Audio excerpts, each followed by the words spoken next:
Ubungozi bey'gubhu namhlanje iyona topic engizofuna ukuthi sikhulume ngayo namhlanje. Ubungozi bey'gubhu ukuthi ziyini iy'gubhu? Ingabe iy'gubhu ziyilento abantu abayishumayezayo, especially la kuma-social network ukuthi ziyizona? Ingabe zakhiwa kanjani lezi y'gubhu lezi? And yini umsebenzi wazo iy'gubhu? And yini futhi ubungozi bazo? Iyona topic engizocela ukuthi sikhulume ngayo namhlanje la kwi-S_A Trends bafethu. It's your boy Jago the Thing. Inyanga engathwasanga bafethu isifikile with another banger topic bafethu. Singapholisi maseko bafethu, ngicela ukuthi singene kuyona indaba le. Bafowethu nani niyazi, namhlanje sekukhulu, siyakuzwa kuningi kuyashiyana. Abanye basho lokhu, abanye basho lokhuya. Ithopic yethu namhlanje sokhuluma ngey'gubhu. So, isigubhu, yini isigubhu kahle kahle?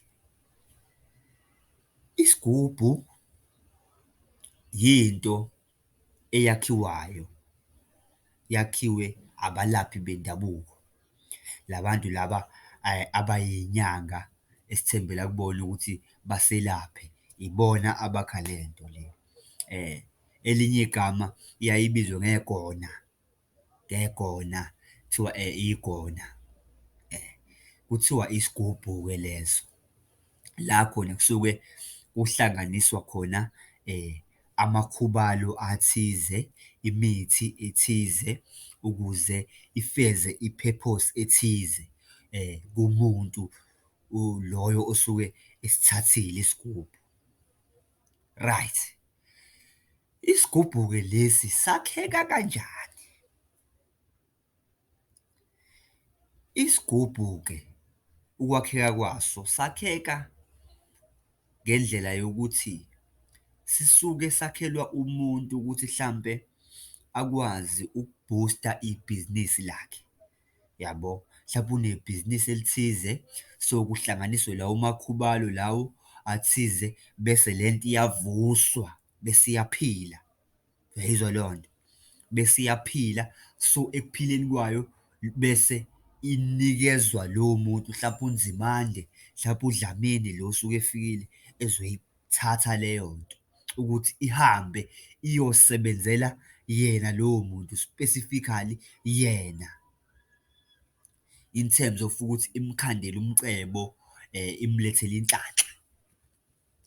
Ziyahluka-ke iy'gubhu nangokuthatheka kwazo, nangokukhandeka kwazo. Ziyahluka. Khona iy'gubhu nje zenhlanhla, khona iy'gubhu zokuhlola. Uma ufuna ukuhlola hlampe uyinyanga, ufuna ukuba inyanga, awunawo amandla la wemvelo, hlampe usuyahamba-ke usuyolanda ini? Isigubhu lapho enyangeni ukuthi ukwazi ukuhlola, ukubonela abantu iy'nkinga zabo. Kuyenzeka usithole isigubhu esikanjalo. Sikhona isigubhu nje esidila nengcebo sokubhusta ibhizinisi, sokuthi uma ngabe unebhizinisi elithize, ebhizinisini lakho uthole ukuthi usubona amakhastoma ayanda, ngaleyo ndlela usubhusteka sewusuthola imali, uyabo? Ziyahluka, ziningi kakhulu, ziningi kakhulu. So, isigubhu lesi, mina nje ngizokusho without fear or favour ukuthi isigubhu, yes, siyasebenza sona, yabo. Siyasebenza isigubhu, siyakwenzela lento osuke uyifuna, kodwa into ekufanele uyazi ngesigubhu ukuthi isiphetho sakhona asikho sihle. Angikhathalele kutheni nje ukuthi inhloboni yesigubhu lo osuke usiphethe, angikhathalele kutheni nje ukuthi usuke ufuna sizokwenzelani leso sigubhu osuke usithathile, kodwa kumele wazi ukuthi isigubhu nesigubhu nesigubhu nesigubhu, isiphetho saso asikho sihle. Kuba nokukhala nokugedla kwamazinyo ekugcineni, uyayibona leyo nto? Into nje leyo kufuneke abantu batshelwe yona bayazi ukuze umuntu uma ngabe edisayida ukuya ukuy'thathela yena, kodwa ebe etsheliwe, yabo, ebe ezwile, kube ukuthi i-choice yakhe le akhethayo ukuthi hhayi, mina ngeke, ngiyasithatha isigubhu, yayibona leyo nto. Either way isigubhu ngiyasithatha, yabo leyo nto leyo. Kodwa amaqiniso utsheliwe wona, uyayazi imiphumela nama-terms and conditions akhona. Kungenzeki njengoba kwenzeka manje ukuthi kube khona abantu abathatha iy'gubhu bengayazi imiphumela, ngoba leyo nto i-wrong, ngoba uholela umuntu ekufeni. Awuhlukile nokuthi loyo muntu uyambulala. Kumele abantu batshelwe iqiniso ngazo lezi y'gubhu lezi, ngoba ngiye ngizwe iningi likhuluma, especially iy'nyanga lezi esithembele kuzo, abalaphi bendabuko laba abagcwele izwe lethu lonke leli, okuyibona abanika abantu lezi y'gubhu. Angazi noma hlampe kusuke kuyindlela yabo yoku-advertise-a noma hlampe kusuke kuyindlela yani yani yani yani, uyabo leyo nto leyo. Angazi basuke beqondeni, what is their intention ngokwenza kanjalo, yabo, ukuthi lapho khona le nto bayi-advertise-e njengento engenabungozi. Behambe betshela abantu ukuthi hhayi, isigubhu asinabungozi, isigubhu sixhunyaniswa nedlozi. Uyayizwa leyo nto? Ukuthi sikwazi ukuthi sibhuste umsebenzi, sikubhuste nawe. First things first, mina nje into engizokutshela yona, isigubhu sokungcola, ngoba ezinye zazo iy'gubhu ziyathathwa ukukhandeka kwazo. Kahle kahle nje angiyibeke nje icace kanje. Isigubhu nesigubhu nesigubhu nesigubhu esikhona esisebenzayo, kusuke kunomuntu osuke phakathi lapho kuleso sigubhu. Ngizoyiphinda le nto. Isigubhu nesigubhu nesigubhu nesigubhu esisuke sikhandiwe ukuthi siyosebenza sibhuste wena in terms of umcebo wakho ukuthi ufuna ukuba nemali eningi kakhulu, kusuke kukhona umuntu osuke phakathi kuleso sigubhu. Angithi abantu uma benikezwe iy'gubhu, uyahamba enyangeni, ithi inyanga uma ngabe imkhandela lesigubhu, ifike inyanga isibize ngey'bongo, isibongele isigubhu, isibongele ngey'bongo zaso isigubhu. Emhlabeni siyazi-ke ukuthi umuntu kuphela onesibongo, ufike abe negama bese eba nesibongo, umuntu kuphela. So wena uma ngabe ubongela isigubhu, usuke ubongela ubani lo mbongelayo? Leyo nto iyodwa iyakutshela ukuthi lapha phakathi kusuke kukhona umuntu. Yayizwa leyo nto? Noma umoya womuntu, kodwa vele phela umuntu akuwona umzimba, umuntu umoya. So uma ngabe ngithi kusuke kukhona umuntu lapha phakathi, kusuke kukhona umuntu, yabo. So lo muntu uyathathwa, usuke esedlulile emhlabeni.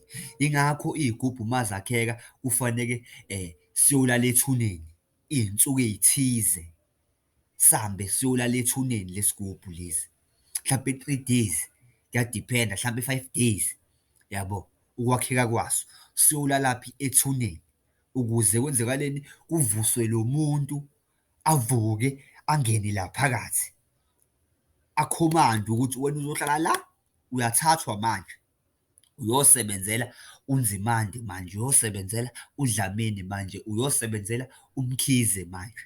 Angithi uyabo? Nakhona mase ufika nasekhaya, uyatshelwa ukuthi kufuneka inkukhu, kufuneka imbuzi yokuthi u-introduce lesigubhu la ekhaya. Yabo leyo nto leyo, shuthi kahle kahle wena u-introduce-a elinye idlozi la ekhaya, elingalona elala ekhaya. That's why kufaneke uthole, wenze i-sacrifice yesilwane, la khona usuke khona uzowenza isiko, wenzela lesigubhu. Awenzeli isigubhu usiko, wenzela lo muntu ola phakathi kwisigubhu usiko, ukuthi akwazi ukuthi angene la ekhaya azosebenza as part of idlozi lala ekhaya.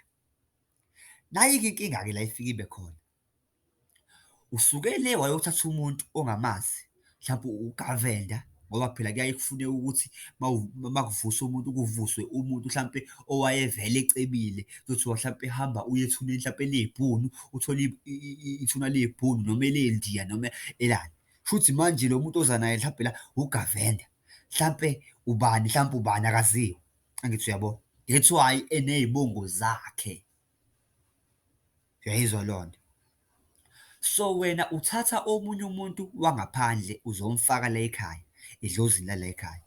Bese uzwa-ke, ngifuna ukukhorektha la iy'nyanga khona eziba wrong khona, ngoba khona ukuzwa iy'nyanga y'memeza zithi isigubhu asinabungozi. Mina isigubhu ngisixhumanisa nedlozi lakho. Isigubhu asihlangani nedlozi. Isigubhu asihlangani nedlozi. Idlozi alizwani nento engcolile. Idlozi alizwani nento ebhedayo. Angeke uyothatha umuntu wangaphandle uzomhlalisa nedlozi lala ekhaya. Iy'nkunzi ey'mbili ayibusi esibayeni esisodwa, isiZulu siyakutshela. Iy'nkunzi ey'mbili ayibusi esibayeni esisodwa. Awukwazi ukuthi ungathi wena uxhumanisa isigubhu namadlozi ala ekhaya. Bufika nesigubhu la ekhaya, idlozi lala ekhaya liyaphuma, likuyeke, ngoba phela idlozi ilona elikuprotect-ayo, ilona elikufidayo, ilona elikunikeza umcebo. Wena uma usubona ukuthi wena idlozi lala ekhaya likho enough, bese wena uyolanda elinye idlozi ngaphandle, liyaphuma phela lithi mina okay, ngoba lo akangithembi mina, usethemba lo, othi ngimdedeleke, ngimyeke enze lento afuna ukuyenza. Idlozi lenze njalo, liyaphuma lime ngaphandle qekelele lapha, likuyeke wenze lento yakho. Nayike ubungozi besigubhu, la isigubhu khona siyingozi khona ngempela ngempela ngempela. Isigubhu siyisithwalo, straight, ngeke ulibele ushona le, ushona le, ushona le. Unesigubhu usuke uthwele, angikhathalele kuthenje ukuthi inhlobo lesigubhu usuke usiphethe, kodwa uthwele, right? Isigubhu siyinkinga lana-ke, ngoba sifike sikunikeze umcebo. Ugade la, isigubhu uma ngabe sakhiwa sinesikhathi, njengayo yonke i-product ekhona emhlabeni. Isigubhu siyi-product, yabo, siyafana nensipho, siyafana ne-rice, siyafana nempuphu, siyafana noshukela, sine-expiry date, sinesikhathi, sine-life span, ukuthi wena uzophila isikhathi esingaka emhlabeni, wena uzophila isikhathi esingaka wenza lo msebenzi, sikalelwe isikhathi. Kuyenzeka mhlawumbe siphile u-2 years, kuyenzeka omunye sibe u-5 years, kuyenzeka omunye sibe u-10 years, kuyadiphenda ukuthi sakheke kanjani, uyangizwa? Sithi-ke sifike sikunikeze imali lo oyifunayo kule life span le, mhlawumbe uma kuthiwa u-5 years, siyakunika imali for 5 years. Bese kuthi makufika i-expiry date, la khona i-life span yesigubhu iphela, bese siyabuya sizothatha ongokwaso, uyangizwa? Siyabuya sizothatha ongokwaso. Phela zonke lezi zinto kahle kahle kahle kahle ukhumbule, akuzona ezakho, it's like usuke ubolekiwe lezi zinto for isikhathi esithize, lesi wena owavumelana ngaso nenyanga. Uyayizwa leyo nto? Siyabuya sifike sishaqe yonke imali ibuyele ngakusona, sibuye sizoshaqa yonke into, iy'moto, ama-properties, uma ngabe kuwukuthi busunama-properties, ibuyele ngakusona. Kahle kahle sithatha into yaso ibuyele ngakusona, ngoba wena usuphelelwe i-contract.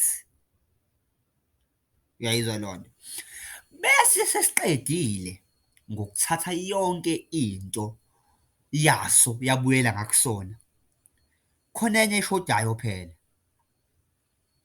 wena mnikazi wesigubhu. Angithi phela wena ubukhumbula ukuthi wena wasayine phansi ukuthi wena udayisa ngesoul yakho. Ukuba nesigubhu, it's like it's selling your soul. It's not ukuthi it's like selling your soul. It's selling your soul kahle kahle. Meza umuntu uthi I sold my soul to the devil. Yabo. Ukulanda isigubhu, it's selling your soul straight away. So siyabuya ke sizolanda wena. Angithi uthe wena isigubhu sami lesi naso sazi ukuthi umuntu wami. Angithi uyayibona-ke inkinga. Ufike usithume uphelelwe isikhathi bese siyabuya sesizothuma wena. Siyabuya sizodla wena sikulande sikudle. Yayizwa leyo nto. Isigubhu silala umfazi, silala iy'ngane zakho. Uyezwa nje abantu bekukhohlisa bethi, hhayi, hhayi, asilali iy'ngane, lesi ayikho leyo nto. Once saphelelwa i-contract, awubusakwazi ukusilawula. Isona esisuke sesilawula wena. Sesikutshela, sesikuthuma, sesenza lento wena owawuyenza. Usithuma uthi, hey, hamba olanda imali ethize, hey, hamba olanda ukuthi, hey, hamba owenza ukuthi, hey, hamba obulala ubani, hey, hamba owenza ukuthi, uyabo, bese naso siyabuya sesithuma wena. Sayidlela nje, sijebhule iy'ngane, sijebhule ini, siyahlaba siyahlekisa nje isigubhu. Isigubhu nje bafethu si-dangerous ngayo yonke indlela ongase uyicabanga. Siyisithwalo straight. Wabona uma wazi ubudeja besithwalo, same like isigubhu. Iy'thupha ziyogwayina, awukho umehluko. Uyayizwa leyo nto? Isigubhu-ke leso. Uzwe inyanga iqambela abantu amanga, hhayi, lesi gubhu lesi sakhiwe in such a way yokuthi sidla amasi. Uma ngabe sidla amasi, awuzakheli ngani wena lezi y'gubhu zibe u-30,000? Bese uyahamba uya ka-Shoprite, ulanda ithragi lapha. Angithi phela njengoba ziwu-30,000 izokulethela mhlampe 10,000 sisodwa ngosuku. Kushuthi wena kahle kahle you are a multi-millionaire lapho. Awudingi u-20,000 wami ukuthi ungi-advertise-ele ukuthi unginikeze isigubhu. Akhe iy'gubhu zibe u-30,000, ushone ka-Shoprite, ufike uthenge amasi uwagcwalise ithragi wathi, ubuye wakhe u-10 room la, uyifake phakathi. Amasi ulibele nje wena ugcwalisa amasi, zona yiphalaza imali. Ugcwalisa amasi, zona yiphalaza imali. Ayikho leyo nto leyo. Ayikho into enjengaleyo. Ezwe kuthiwa isigubhu sidla uju, lesi sidla amasi, lesi sidla ugologo, ayikho leyo nto. Isigubhu ukuze sibe active sidinga igazi. Kumele kube negazi ukuze isigubhu sibe active. Igazi lani-ke leli elifuneka la. That's why-ke lento uma ngabe uyithola noma bekuthwesa yona, kuthiwa tshata mfana ugodo nanto, uvume nawe. Kusetshenziswa inkukhu, iy'nkukhu, kusetshenziswa imbuzi. Kusuke kusayi-introduction. Uma kubhalwa incwadi, akuvedane nje kuthi kusukwa, kube kuhlala udatsheni. Uyayizwa leyo nto? Kune-introduction. La khona sisuke sisa-introduce-a incwadi. Asikakayibhali incwadi. Sisa-introduce incwadi. Awukwazi-ke ukufunda incwadi ungayifundanga i-introduction. Zonke y'qala kwi-introduction, uthole umongo wencwadi ukuthi le ncwadi kahle kahle ingale nto ewukuthi. Uyayizwa leyo nto? That's why uzotshela ukuthi, hhayi, isigubhu silanda umcebo, nanka amasiko ekufanele kuwenze. Lawa light, it's introduction to what is going on. I-introduction iyaba hlampe yi-page noma u-2 pages. Bese kuthi incwadi ibe hlampe u-500 pages. Angithi uyayibona-ke inkinga. Shuthi wena uma ngabe utshela ukuthi isigubhu asinabo ubungozi, uyasithatha usinikeze ugologo, usinikeze uju, usidle amasi. Kusuke kusama-starter lawo. Uyabona nje noma mabe kudliwa, kukhona ama-starter, khona i-main course, bese kuba khona i-dessert. Angithi uyayibona-ke leyo nto. Nesigubhu-ke kanjalo. Uma ucabanga uma ngase kuthiwa uma ufuna isigubhu, inyanga ihlala nawe phansi, ikutshele yonke into ngesigubhu, ungasithatha? Ngeke usithathe, ungaphuma ubaleka, yabo. Ubaleke no-30,000 wenyanga isale ilambile inyanga. Ngeke ize ikutshele. Izokutshela i-introduction. Bese uphakathi uqhubeka nencwadi, iqala indaba ishintsha. Hhayi-ke manje sesidinga, angithi kwathiwa lesi gubhu sidla amasi, sesithi manje hhayi ungihlabela imbuzi. Hawu, sekufuneka imbuzi manje. Kwathiwa nje lesi gubhu sidla amasi. Uyabo leyo nto? Uma uthi uya enyangeni, inyanga ithi hhayi, nika phela angithi manje sifuna imbuzi. Nika phela imbuzi, uhambe vele imali ikhona angithi iyangena, ugijime uhambe uyothenga imbuzi, gr gr uyinike. Isigubhu ukuze sibe active, njengoba kuthiwa esakho, sigcatshwa kuwena ngegazi lakho. Ekugcineni sizofuna igazi lakho ukuze sibe satisfied, ngoba le nto yagcatshwa ngegazi lakho, ya-activate-wa nge-D_N_A yakho. So kuzofuneka igazi lakho ukuze sibe fully activated, sisebenze ngale ndlela ofuna ngayo. So abantu abangaqanjelwa amanga, uyabo leyo nto leyo, noma angithi hhayi ngoba nisuke niqanjelwe amanga, nisuke ningatshelwanga konke. Kodwa-ke inhlanhla ibe khona ukuthi khona ama-channel anjengo-S_A Trends akwaziyo ukuthi angivulele, uyayibona leyo nto leyo, ukuthi uzoyikhethela ukuthi uyayithatha le nto noma awuyithathi, uyayifuna le nto noma awuyifuni, kodwa usuzwile. Ngoba thina siyinyanga mina ngiyinyanga engathwasanga bafethu. Angikaze ngingene esigodlweni ngithi ngiyothwasa, that's why ungangiboni ngilenga amaqhosha, awungiboni ngilenga lutho. Kodwa, angisho lutho, you will be the judge, yabo. Mina angikaze ngiye esigodlweni samuntu nhlobo, angikaze nje ngiyinyanga engathwasanga. Ithuli nje iqondile ithe thwi. Mina ngithi abantu abatshelwe iqiniso ngezinto ezenzakalayo.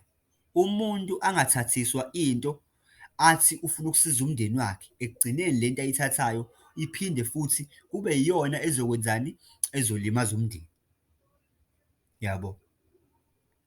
Ngixwayise nabantu, abantu abangenzi izinto bezenziswa yini? Indlala.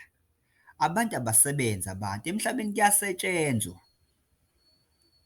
Ayikho into yamahhala emhlabeni, mina ngizokutshela nje. Everything emhlabeni ine-sacrifice kufanele uyenze. For everything ozoyithola, kunento ekuzofanele ukuthi uyidedele. Umhlaba unjalo awushintshi, yabo. You gotta make a sacrifice. Kodwa-ke ama-sacrifice akhona ayahluka. Uyabona uma ngabe usebenza, mhlawumbe uqashiwe kamlungu, that is a sacrifice. That's why end of the month ukwazi ukuthi wena ube nemali abanye abantu bengenayo. It's because for 30 days wena you have been sacrificing yourself. Uvuke ekuseni abantu belele, uhambe uyogqilazeka kamlungu, uqubule amakhalibhothi. Asazi thina sikubona ngoba usuqhamuka usugqoke ujini raw, ujini we-diesel, iteki le-diesel. Asazi i-sacrifice oyenzile ukuze uthole lowo jini.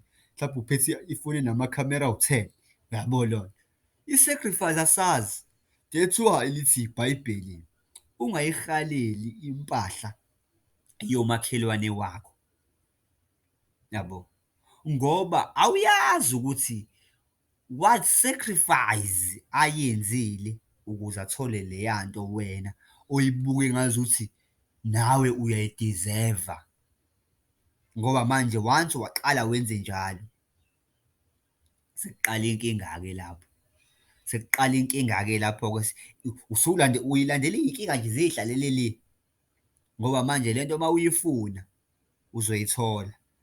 Kodwa manje just because ngoba wena awuyazi indlela ayithola ngayo, uzokwenza noma yini ukuze uyithole. And ubusuyitholile, ungakhali ngabantu. Ngiyaphela lapho, ngiyabonga.